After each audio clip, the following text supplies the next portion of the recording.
Hey guys, it's me, KZ. Wanted to tell you about my most recent read.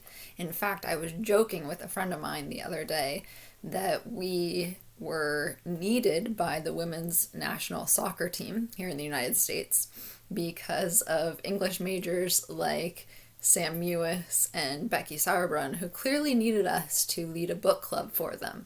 And the first book that came to mind as a book that would be so great in that setting is this one that I'm going to talk to you about today. It's called What Girls Are Made Of. It's by Elana K. Arnold.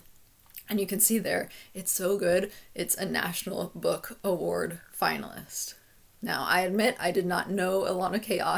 Arnold as a YA author, for which she is quite esteemed. I knew her as the author of A Boy Called Bat and that series, which is fun and light and very important, but not at all like this. This book is much more intense. It starts with Nina, who periodically flashes back to being 14 years old, and the numerous times, the repeated phrasing throughout the book of when her mom tells her there's no such thing as unconditional love.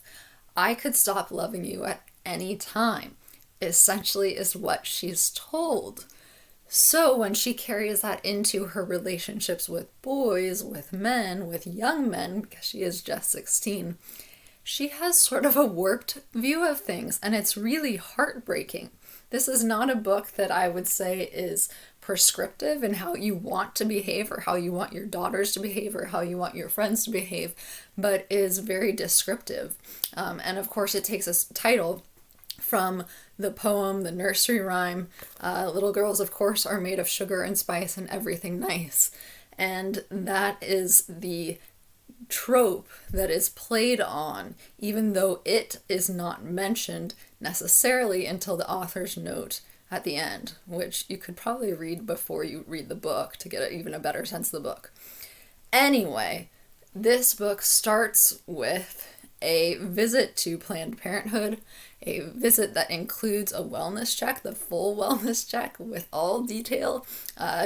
Arnold does not shy away from the bodily functions of a female's body, does not shy away from anything in that that a woman would experience. And so it is for a mature reader. The book says it's 14 and up. I think that's a mature 14-year-old. I would say even older. And it's why I would have the book group be of adult women who are empowered, who want to discuss a woman's role in society and her challenges.